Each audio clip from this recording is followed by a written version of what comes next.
Hey everybody, I'm Curtis. And I'm Hannah. And this is Love at First Fright.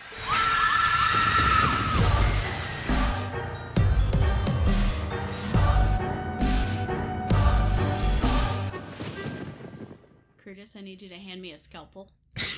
Clamp. No, I didn't come in. I'm not scrubbed in. His O2 is dropping? I'm not scrubbed in, doctor. Scrub in! No. I'm not ready for this. I'm an intern. Yeah. We're watching some Grey's Anatomy Yeah. because I got tired of watching episodes of Grey's Anatomy in 3 to 5 minute clips on TikTok. Yeah, TikTok decided you were gonna watch Grey's Anatomy. TikTok has been bullying me into being a Grey's Anatomy And you said, fan. I've had enough. I'm gonna get all the context. And I'm just gonna watch it for myself. Yeah, so I started from the beginning, and you've been along for the ride. Yeah, I've popped in and out. Yeah. Occasionally. It's extremely melodramatic, Over the top. unrealistic, Yeah. but we love that. Love's a strong word. I love it. It's ridiculous. I mean, it is weirdly entertaining because It's I'll sit extremely down entertaining. and I find myself kind of getting wrapped up in That's it. what happens. You roll your eyes and you think, I'm not a Grey's Anatomy viewer. That's not who I am. Nope. And then there's another once-in-a-lifetime surgery. Yeah. Again, we just had one. We're going from bomb threat to the Black Plague has broken out. Yeah. There's weird love triangles. I mean, I guess Yeah. that's standard fare for every Yep. hospital. Yep.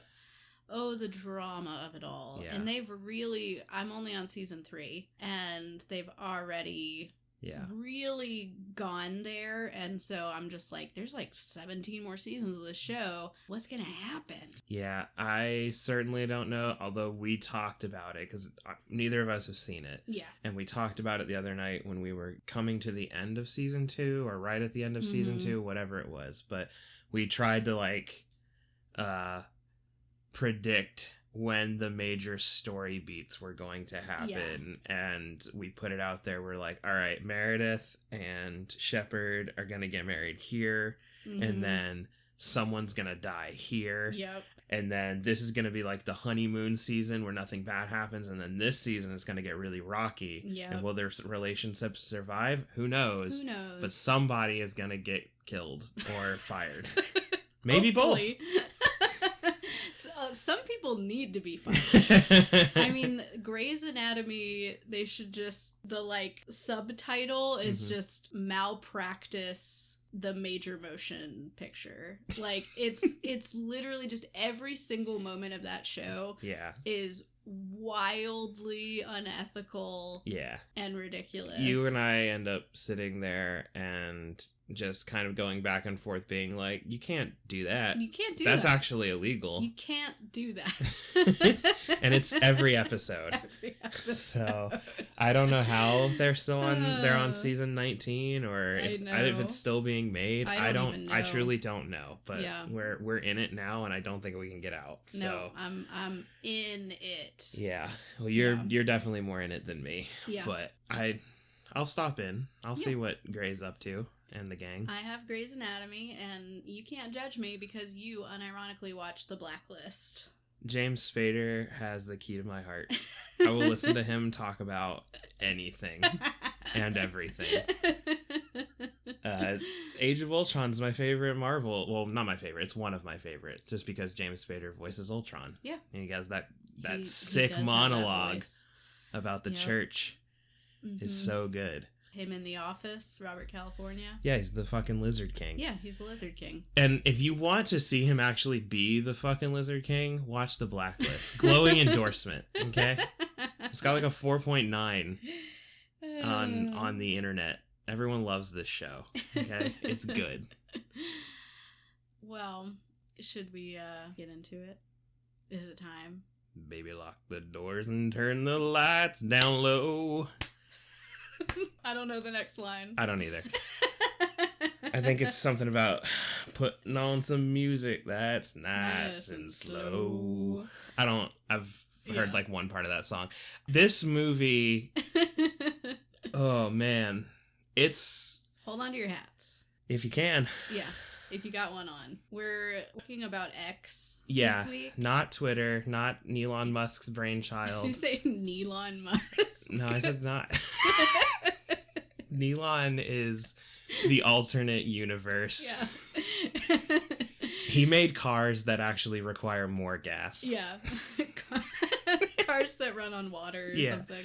No, that would be helpful. I thought Elon was the good version. No, Elon's bad. Oh, okay. But he's worse. He's the bad one. So we got the good one? Yeah. Holy shit. They only go up so good. Yes, but we're talking about X. Yeah. The movie from 2022. X the motion picture. Yes.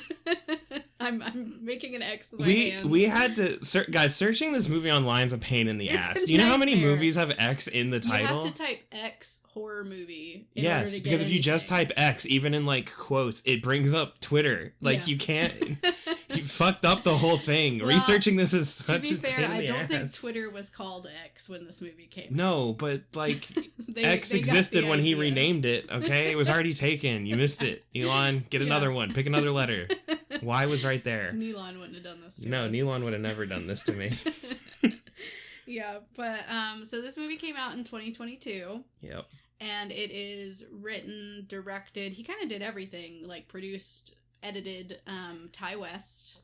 Yep. And I had heard the name Ty West, like, when this movie came out, but I just honestly wasn't super familiar with, did you know, like, things he'd worked on? I've heard the name Ty West. Yeah. Don't know what else he's worked on. He's done a variety of things. He does a lot of horror stuff. I figured. He's also done a lot of like television directing as well. So he's pretty prolific. Interesting. But this is like a big passion project for him because X is the first of a planned trilogy. Yeah.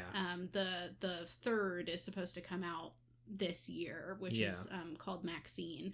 But this is like a really big passion project for him, kind of getting back to his horror roots. Sure. But yeah, it's an interesting movie. I think interesting's the best thing I can say about it. Yeah. We're not gonna make this a big like negative fest of the definitely movie not. or I mean, anything. there were a lot of fun things about it. But I think I can say for both of us that I don't think it's high up on our yeah, list. I had a lot of mixed feelings about it, and we can kind of go into why. Yeah, we stopped watching it, and like, the first thing you said was, I have a lot of mixed feelings about that. I don't know where I land on this movie, whether it's, like, the most brilliant thing. Or, like, one of the worst. Yeah. It was anyway. hard, but...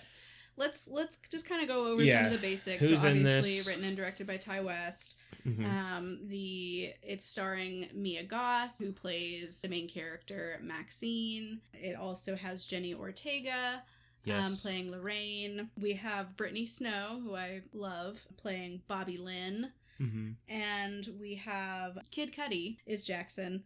Martin Henderson is Wayne. And then Owen Campbell is RJ. Yeah.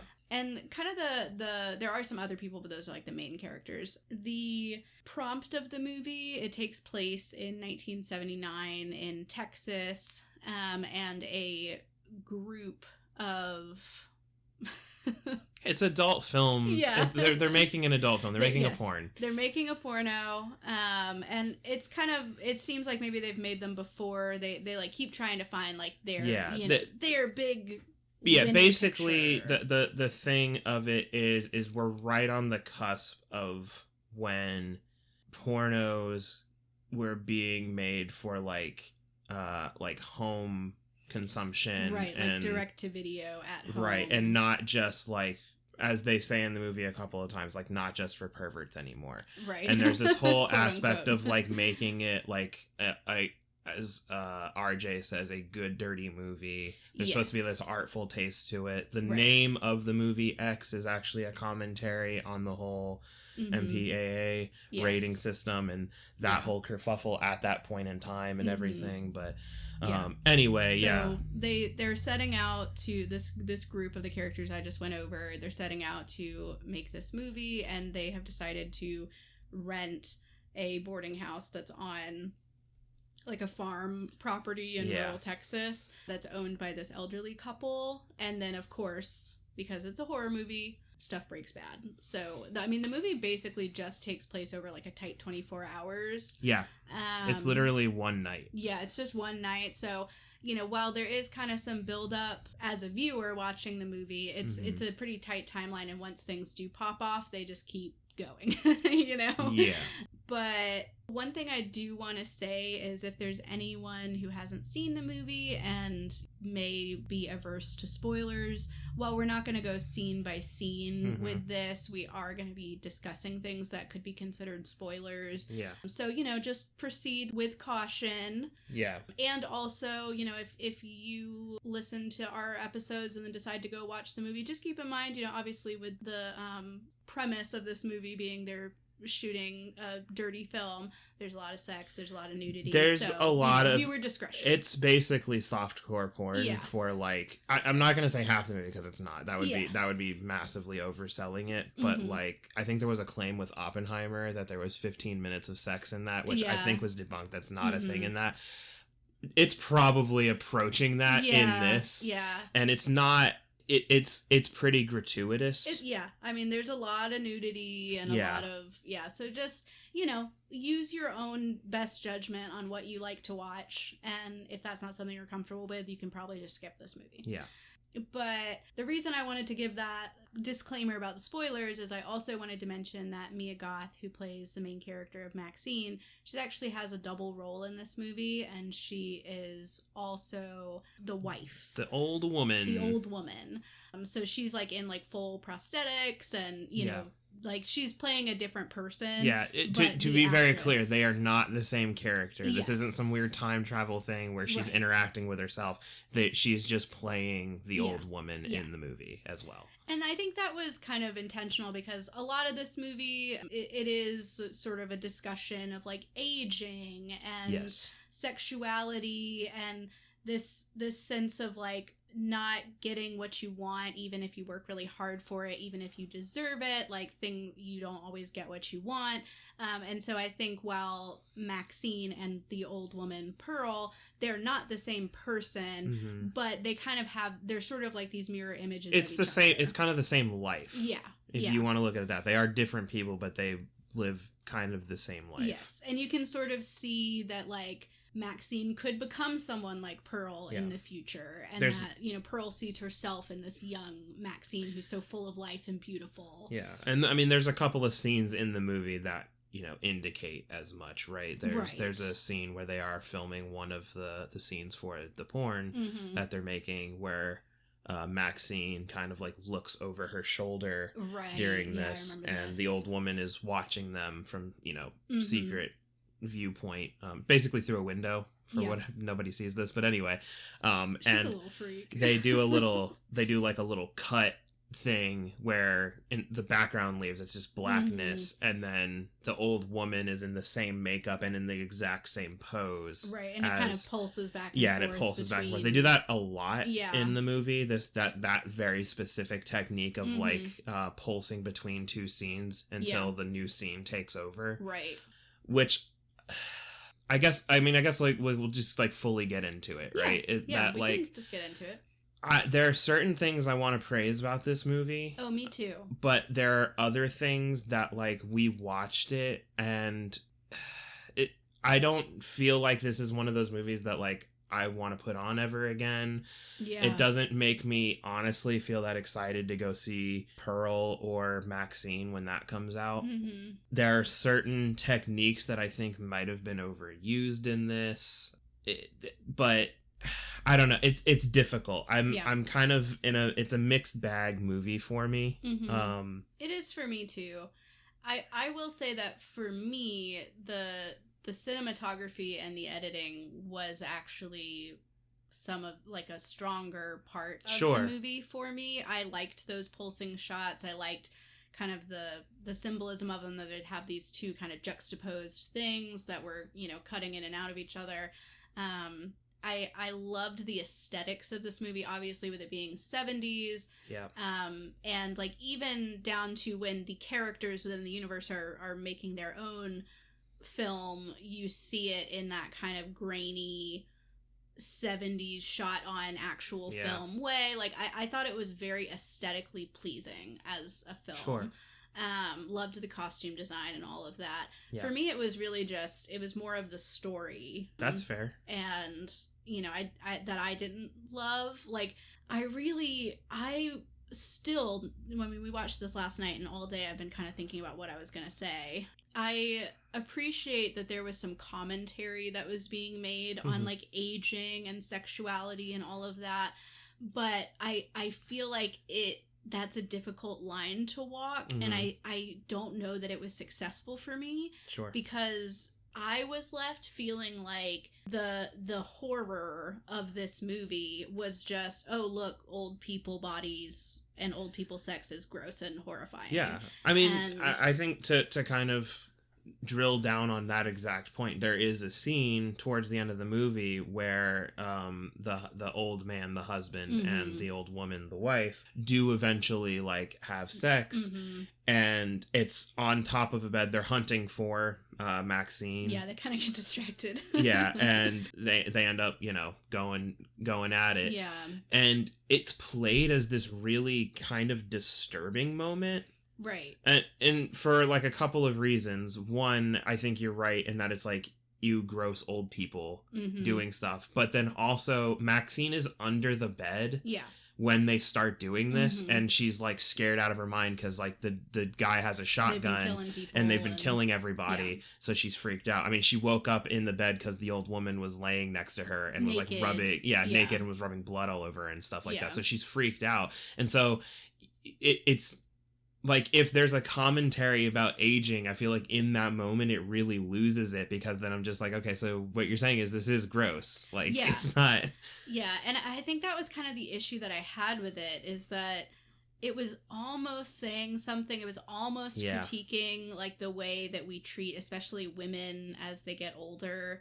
But I think it fell on the other side and just became... It just made the character of Pearl, the old woman, just turned her into this, like, gross spectacle. Yeah, it just turns her into a monster. And I think, you know, we're having kind of a moment in horror. I say moment. It's been a trend in the last, you know, several years. But the, like, old lady horror is, like, a big thing, where it's like every freaking movie has the, like, naked old lady that looks kind of weird. Yeah. Like, and it feels a little tired to me. I mean, it does. Well, I mean, if you compare this to another A24 movie that, like, I genuinely love, it still freaks me out. It's probably one of my favorite horror movies of all time, Hereditary, right? Like, there's a naked old woman in that, and I think it's played perfectly. Yeah. It's not played for, like, oh, look at this gross person. It's disturbing because there's a naked person. It doesn't really matter that they're old. You know, they're just naked and in a place they shouldn't be. And they shouldn't be, but I don't know. That was really my struggle with it, is I felt like it was honestly in pursuit of maybe making commentary against ageism, kind of became ageist itself. It lived long enough to become the villain. Yeah, exactly. That's what you're saying. And I don't know. And it was disappointing because, like I said, like, I really do like the aesthetics of this movie. Well, that's one of the things I actually wanted to praise about it. The opening shot of this movie was actually really interesting because it's showing the house, the main house that the old couple live in, and it's shot from inside, I guess, the barn that's on the property. But the barn doors are creating the aspect ratio of the old film that they would be shooting on in the 70s, and then it pushes out into that into the open space, and then it opens up into a traditional format that we're used to today. And there's things that, like, that was really cool. I really, really liked how whatever they filmed it on, however they filmed it, the technique or the treatment that they gave it made it look a lot like an old 70s film, just the actual film that we're watching. Like, certain things were just the right amount of blurry and just the right amount of film grain.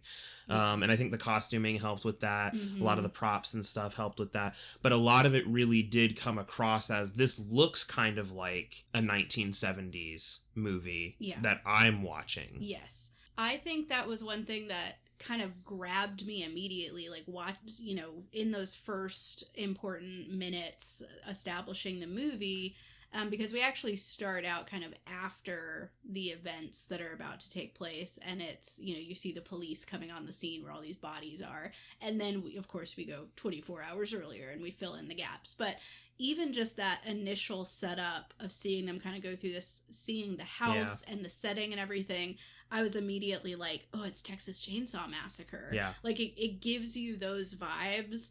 And there were so many similarities between, especially in the early part of the film, between this and Texas Chainsaw. Even down to, like, the long period of time where the group of young people is just, like, in a van and, like, weird stuff happens. And, like, it's just...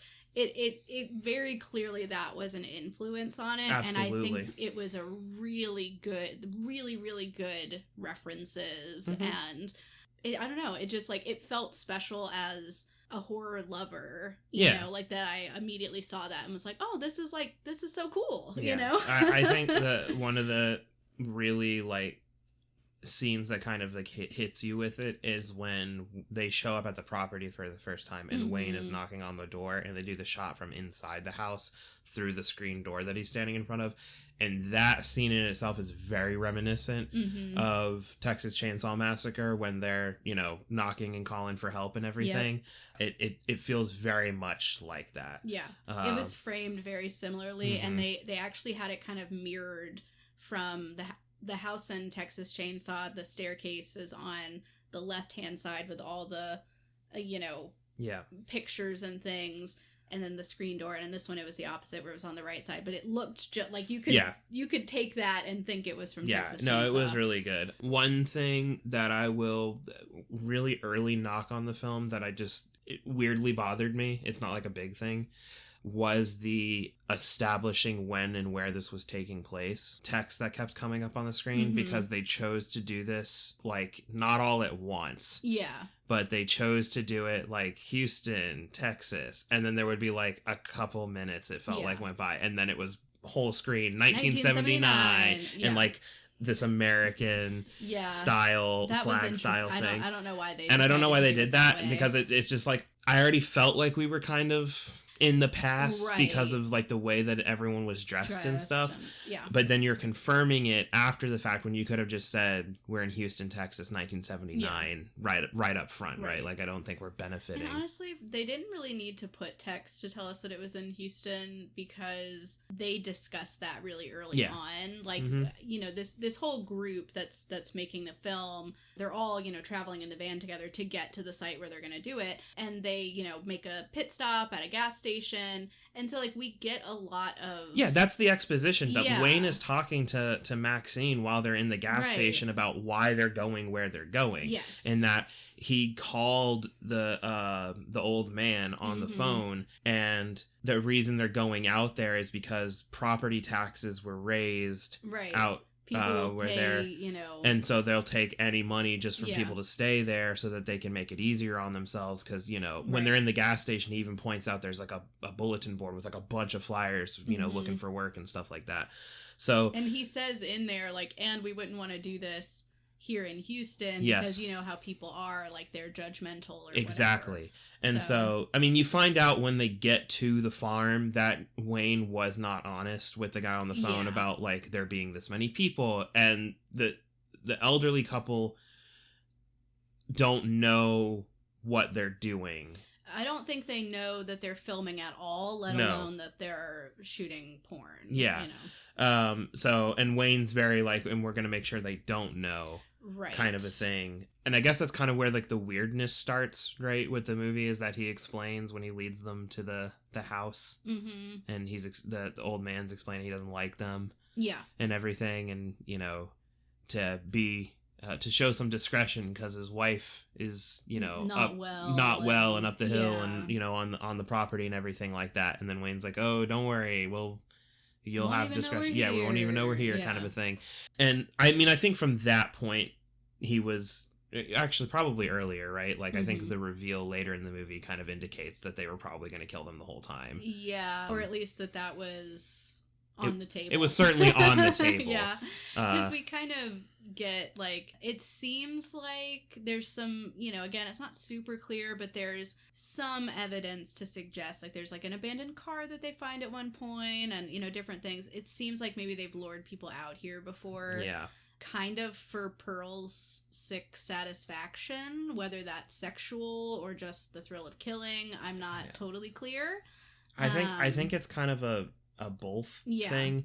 I mean, a major part of this is that the husband Howard mm-hmm. and Pearl don't have sex anymore because his heart is weak. Yeah, or something. He's been told that he can't do that. And so, but she still feels like she wants to be with him and everything. And I think it's partly, you know, I think some of it is her own, like, she wants to feel desired. Right. You know, like, it's not even just the act of having sex, mm-hmm. but it's that she, you know, like, she wants him to tell her that she's special and mm-hmm. that, you know, he only has eyes for her and, like, do all of that stuff. So a lot of it is, like, her own, mm-hmm. you know, confidence mm-hmm. and kind of identity being wrapped up in, you know, in her husband's desire. And she feels like that's gone because they can't be intimate. Yeah. But at the same time, I think it also has to do with her just wanting to kind of be a weird pervert and kidnap these people because at one point,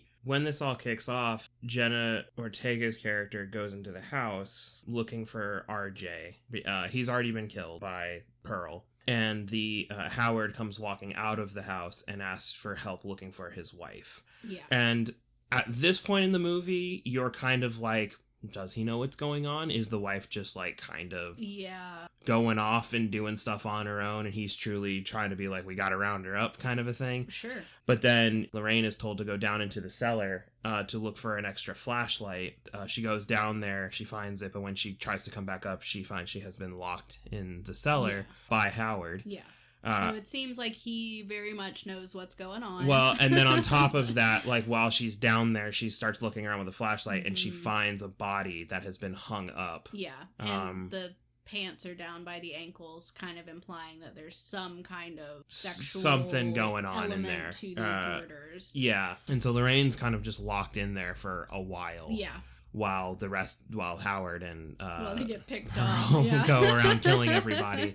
I will say a lot of the deaths are kind of varied in this, but I do think they missed an opportunity to be as creative with them as they could have. Sure. Yeah, I think some were certainly stronger than others. When RJ gets killed, he's the first character that gets killed in this. To kind of set up the context for this, they have spent the whole day filming mm-hmm. once they got to the property. Both Maxine and Bobby Lynn, mm-hmm. is that right? Bobby Lynn have done their scenes with Jackson. Yeah. So they're kind of the three stars of the film. Yes. And they're all hanging out at night, kind of settling down. Mm-hmm. One of the weirdest scenes in the entire movie happens after they have this conversation about what is love versus sex and everything, which was kind of an interesting conversation to have. But then it goes into, like, Jackson just says, "Are you ready?" And then he starts playing. And then there's a Britney Snow, Kid Cudi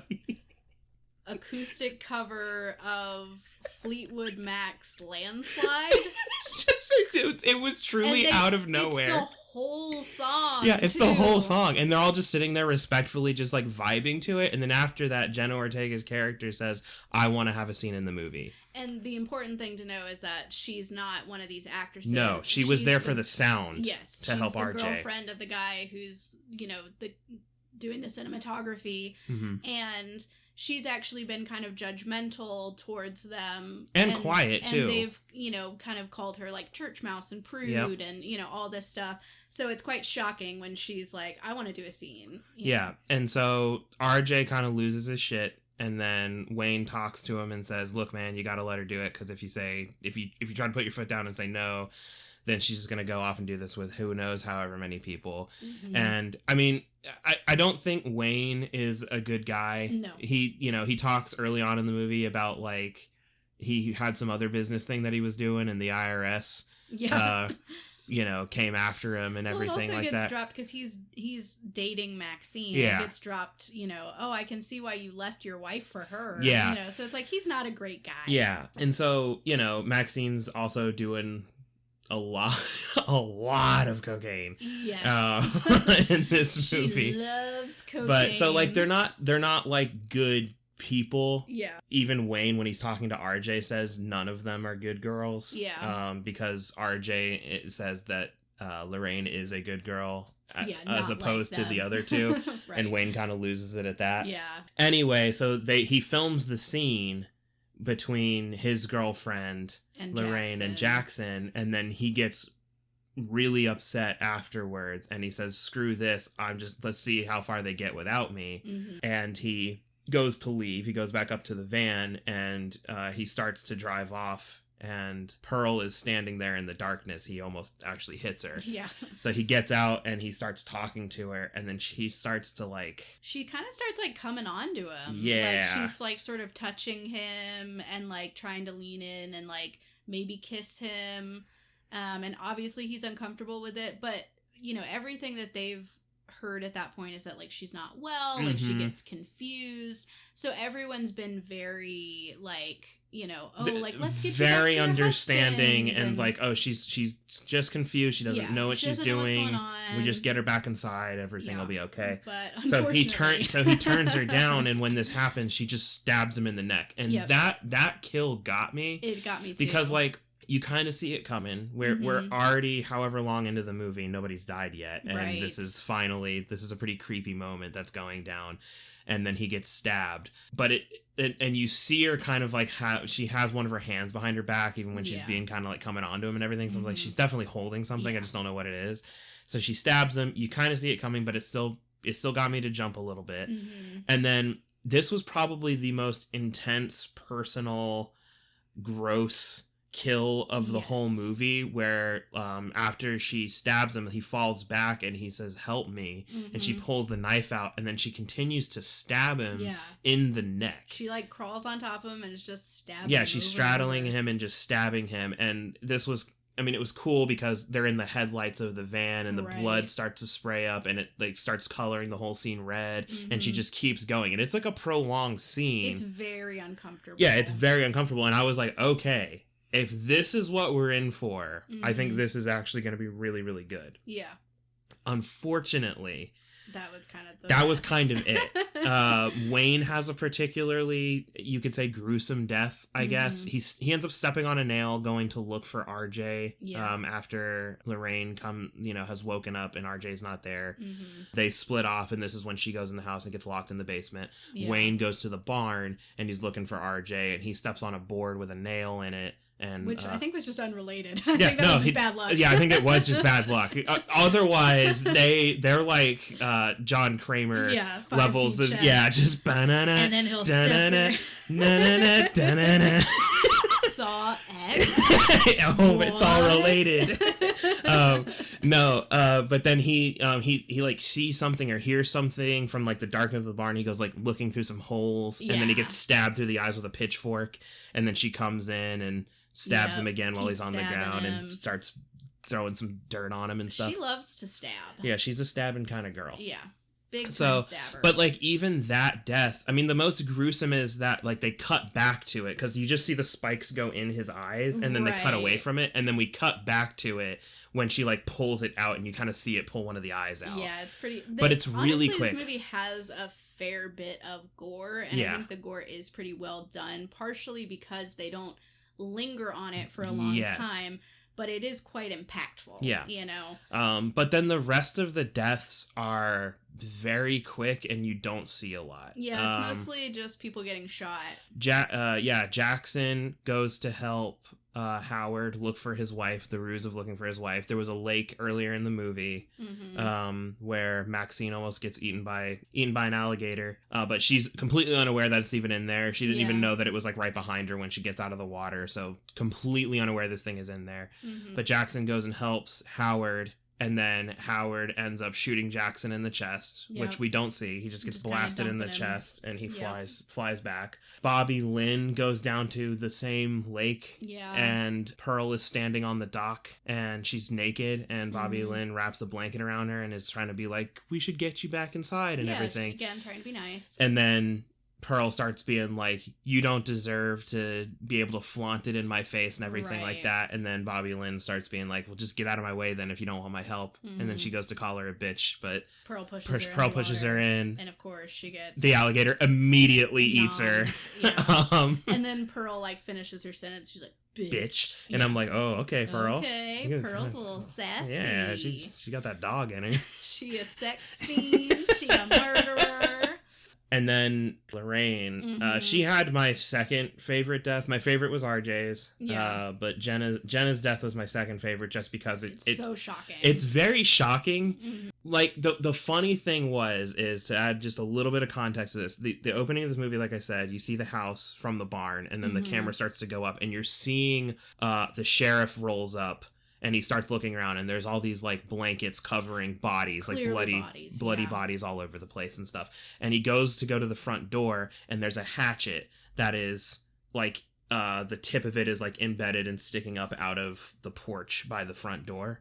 But you don't see a body right there. And then he walks in. And so you know by the end of this, because, again, it all takes place in 24 hours, that we're going to see how all of these got to where they are. And when... Maxine makes it into the house towards the climax and frees Lorraine from the thing. I was taking note. I was like, okay, so we're about to see a body because there's one like right inside the front door in the corner there. There's one that's out front the front door. We already know where RJ's going to be because we saw him get killed, so we know that one. But then I'm just like... There was one inside the foyer, but that by the time that her death happens, I had forgotten that. So it really threw me off because she's freaking out. She's like, I hate all of you. I never wanted to do any of this. I'm leaving. I'm getting out of here. And she just goes to run and she gets out the front door and then you just hear a shotgun blast go off and she fucking flips and lands on the ground. Just out. Absolutely bodied, dead. Yeah. It was really surprising. Yeah. You think you're not really going to see anything from it because it happens. You're at the end of the hall when she gets hit and you're seeing like kind of from Maxine's point of view and she's like hiding behind a doorway so that she doesn't get seen. But then you overhear Howard and Pearl being like, help me drag this body inside the house because if she's inside the house then it's self-defense and you know nobody can say anything. And then he's saying, you know, we'll wait if nobody shows up and by tomorrow then we'll go dump the body, you know, whatever. And Maxine, you know, finally ends up and goes to confront them and everything. But just before that, Howard has like a heart attack. And this is all after they have just had sex, Howard and Pearl. So he has a heart attack and just like dies in the corner. And that's when Maxine makes her move to go and everything. And then Pearl gets launched out of the building. One of the funniest scenes, like the most Looney Tunes moment. I mean, realistic. It is pretty realistic and like what would happen here. Pearl's like trying to... Pearl has a revolver that she got from the glove box. Maxine has a revolver. Oh, no, yes, I'm sorry. Maxine has a revolver that she got from the glove box earlier in the movie that they state. And then she goes to hold up Pearl, be like, where's the keys to the truck? And Pearl's like, I ain't the one. Yeah. And she pulls out the shotgun. Yeah, because Maxine tries to shoot her, but Wayne said that it's not loaded. Yeah. And this was I remembered that. I was like, oh, it's not. It's going to come up. It's going to come up. So she goes to shoot, it's not loaded, and she tries to shoot her, but then Pearl picks up the shotgun and tries to blast at Maxine. But misses her. Maxine, like, ducks out of the way. It, like, hits the wall. Yeah. And Pearl goes She rips through the screen on the door and like bounces into the fucking road. And this lady is old. Okay, it was so old. Funny. Yeah, just absolutely wrecked. Goes flying out of the house. Which again, like I know I'm laughing at it. It's ridiculous, but shotguns have kick, right? Yeah. And like if you're not used to it, especially if you don't have the upper body strength, like you would go flying if you do that. That's actually something that bothers me a lot in movies where someone who's never handled a firearm before suddenly is an expert shot. A shotgun and is fine, you know. But I will say that is one of the other things I like kind of knock it for is this like tonal shift in it, and it doesn't really seem like it knows what it wants to do. Yeah, there's it kind of that like it goes back and forth between being a little bit funny and kind of tongue-in-cheek and satirical to feeling like actually being like more serious and disturbing and very grim. Yeah. And I don't know. I mean, I personally think I would have enjoyed it more if they had leaned into some of the, you know, just humor and like ridiculousness of it. Like there's a few moments of dialogue that are genuinely really funny and endeared me to the characters. And I just felt like if there was more of that, then I might enjoy this movie a little bit more. I don't know.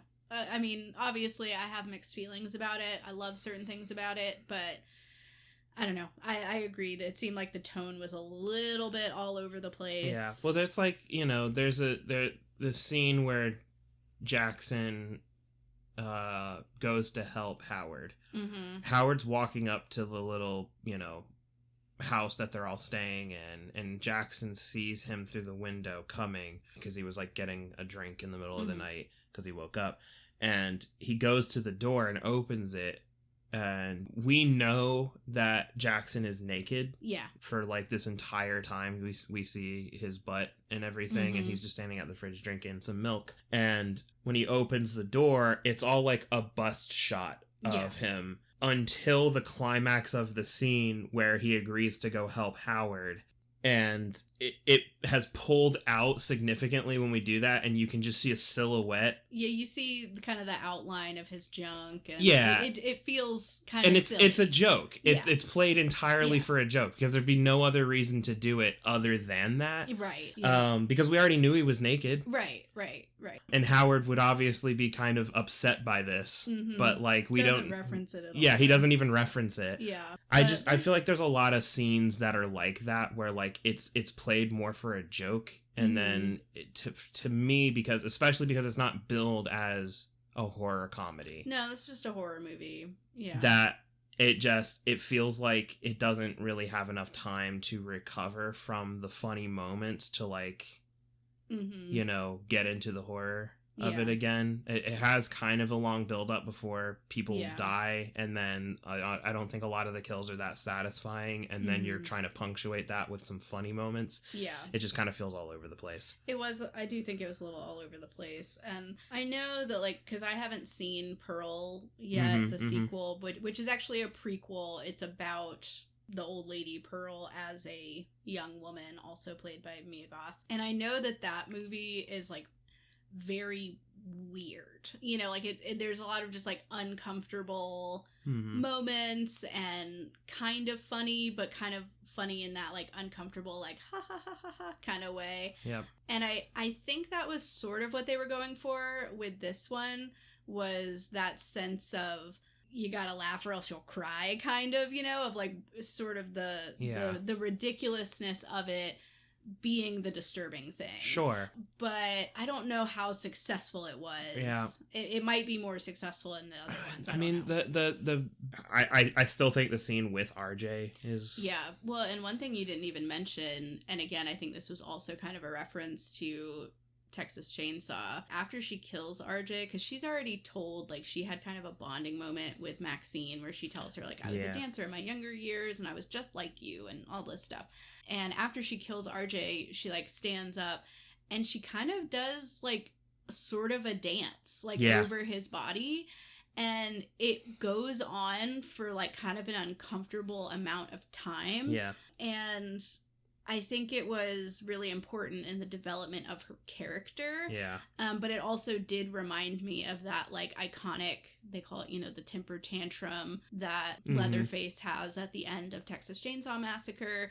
In that, like, it's so weird, but it's also, like, kind of beautiful in a way. So, I don't know, like, I think things like that were really successful because it was psychologically disturbing. Sure. It wasn't necessarily over the top. It was just...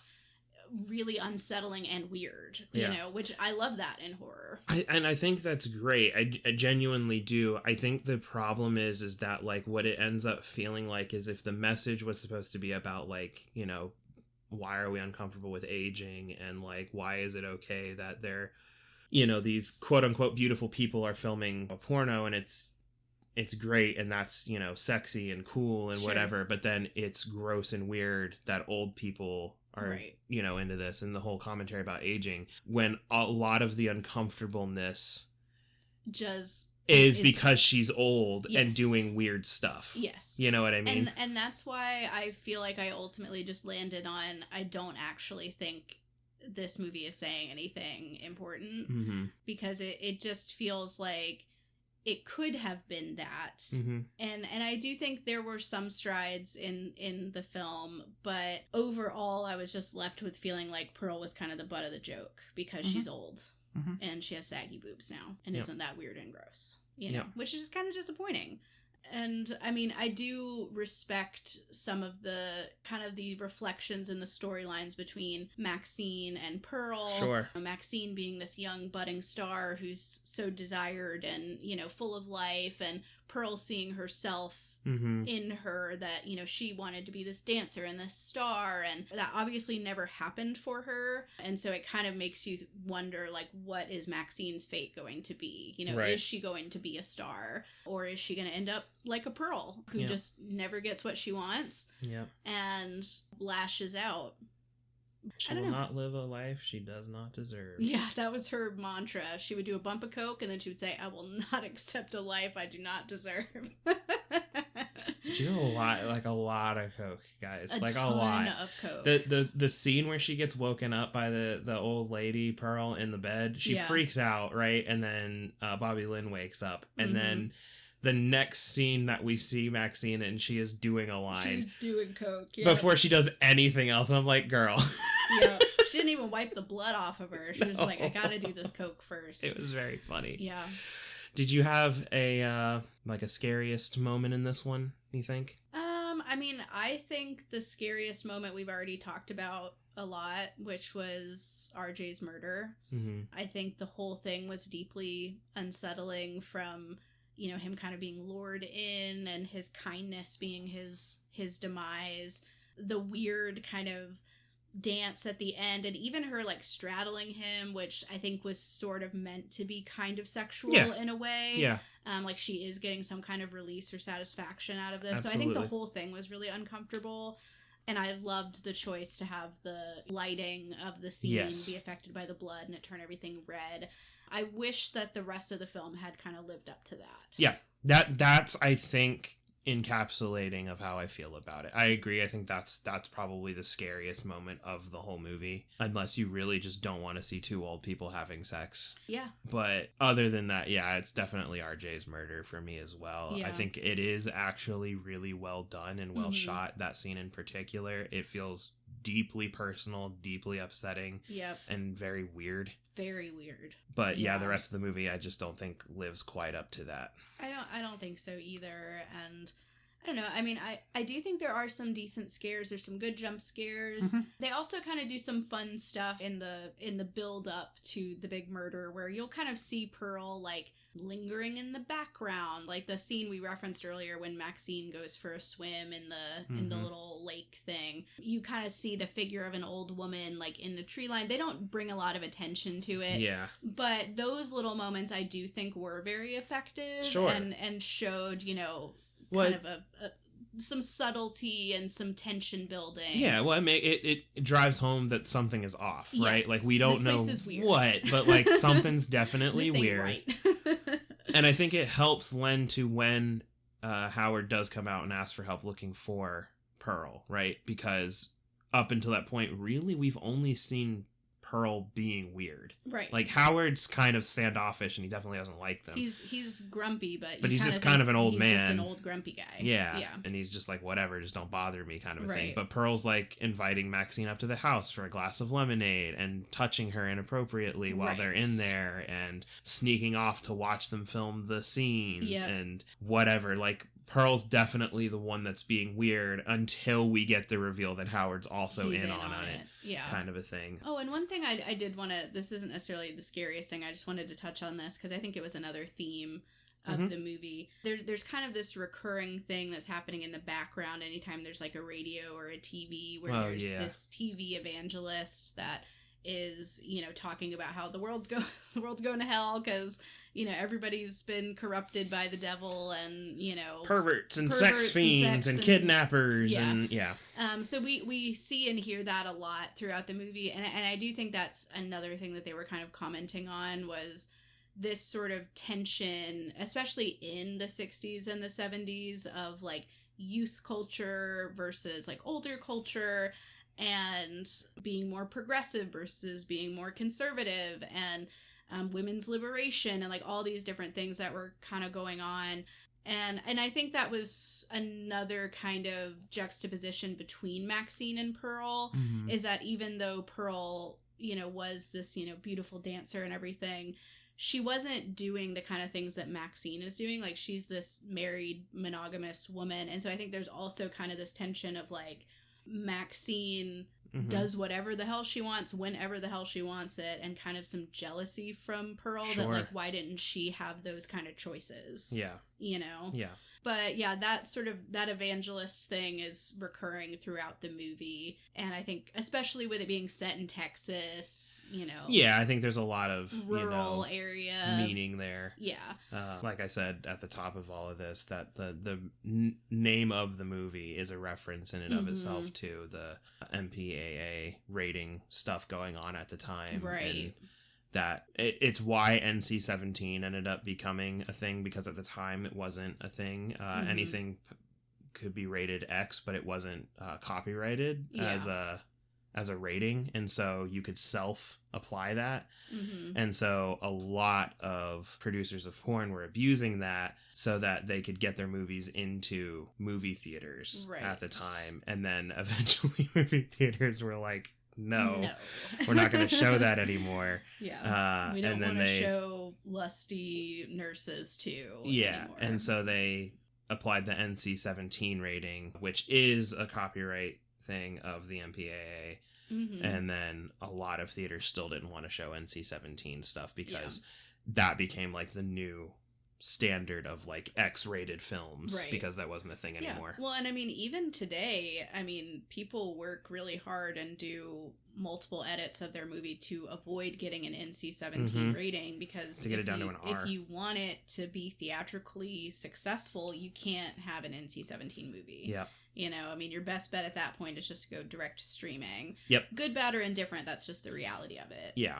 It's just funny because it's a whole thing about censorship and like, you know, the battle against it and everything like that. I do think it is a fairly interesting conversation. Yeah. Maybe the real crux of it is that they had too many things they wanted to say, and so they weren't really able to like give anything its due. Yeah. You know, like just sort of spreading it too thin. Yeah, a little bloated in all of the messaging they wanted to try to get because across. I love some of the ideas that they brought. Yeah, no, I think some of the ideas are good.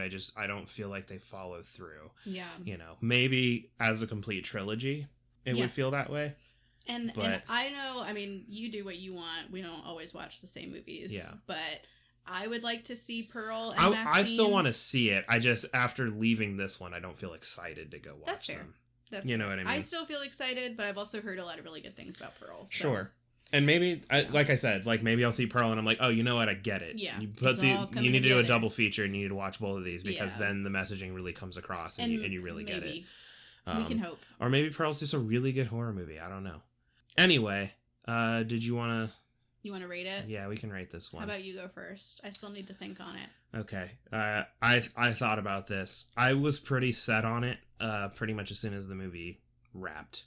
It's like a 5.9 X's out of 10. 5.9 X's out of 10. Okay. Yeah.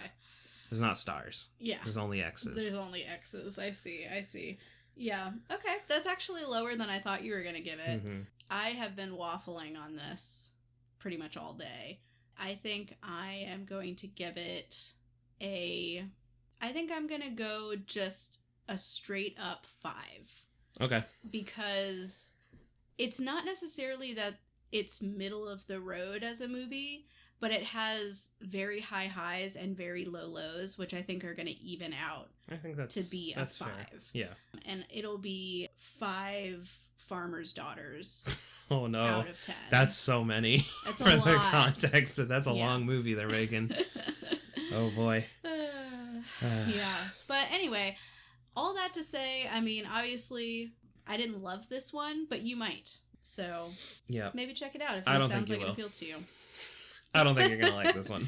I mean, a lot of people do. I know they do. I mean, I looked it up, and after I decided what my rating was, I was like, I'm calling it. I did this all in my head, so nobody can check me on it. Whatever. Bite me. You heard the man. Internally, I was like, the highest it's getting is a 7. I don't think it's gonna be that from me personally, but I was like, I'm floating right around a 6, so I'm going to say 5.5 to 6. I landed on 5.9 because I think a 6 is a movie that I would actually want to watch again. Sure. And this one just barely misses the mark. But I looked it up. It's a 90-something% on Rotten Tomatoes, which all that means is more the 90-some odd % of critics found it better than worse. That's all that means. It doesn't mean it's a 90 out of 100 movie. Right. But it's also got a 6.5 out of 10 on one of the other things. It's pretty well liked. So I think it's got a 3.6 out of 5 on Letterboxd. Something like that. Yeah, I know people do like it. A little bit more than average. Yeah, I know people do like it. And I think it's actually a little bit disappointing for me because my favorite era of horror is new horror stuff. I really like it. And I just feel like this one fell a little short. Well, they're not all going to be winners. That's okay. It just means Hereditary is never going to be dethroned, baby. Baby. You know what, Ty West? I know you're listening. I know you're a loyal listener. He's been listening since day one. When are they going to cover X? Keep your chin up, buddy. Keep it going. Good work. Good hustle out there. He was like, I'm never going to make another one of these. And then he heard you say that. Yeah. And he's like, never mind, I'm back in. We have to be supportive to him. He's our only listener. Get out of here, Ty West. Well, I think that was all I had to say on this topic. That's all I got.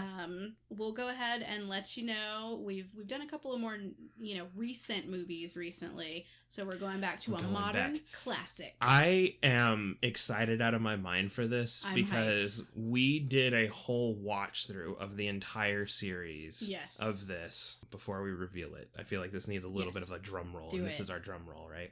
We did a whole watch through of it, and there were highs, there were lows. Yep. We were angry about it, and by the end of it, when they released the new one in 2023, you and I both went to the theater and were hyped out of our minds for this. We're doing the original Saw. Dun dun dun. Dun dun dun dun dun dun dun dun dun dun dun. You wanna play a game? I'm so excited for it. I have been you and I tried a while ago to do a bracket thing of this, and we'll probably revisit that, and we may do that on the show at some point. And I think there was a point where I was like, Saw's never gonna win anything on my list. Yeah. I am so hard the other direction now. I've come around on it. I'm number one. I love these movies, man. They're so the more ridiculous they get, the more I am fist pumping. And I think it's because they've leaned. We're gonna talk about it. We're gonna get into the whole fucking thing in the next one. Obviously, the next one is gonna be overwhelmingly positive. I don't even Spoiler need to alert. watch this one again. I'm going to because I want to. I'd love to. Yeah.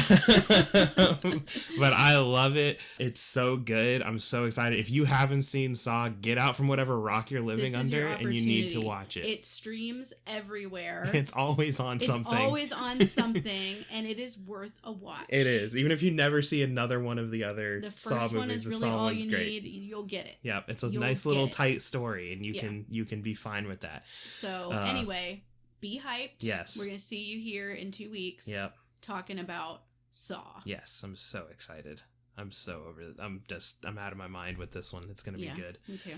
Anyway, if you want to reach out to us, give us any suggestions. Our email is firstfrightpod@gmail.com. Yeah, or you can reach us on any of the social media platforms at First Fright Pod. Is that right? Yes, at First Fright Pod. Yeah, you at First Fright terrified. Pod. I was saying it and I was like, there's more words in this. I couldn't remember. No, it's at First Fright Pod. You can do that on Elon or Neelon's X. Yes. Whichever one you want to use. Yeah. We have a Facebook. You can reach out to us on there. We're on Instagram at First Fright Pod. We're wherever. Listen to the show on any of your podcasting preferred platforms. If you have the opportunity to leave a review or a rating or a comment, it would make our day. Please do it. It helps so much. Yeah. Just let us know what you like. Let us know what you don't like. So please reach out in any of the ways that you can. Yeah. So scare well. See you next time. Bye.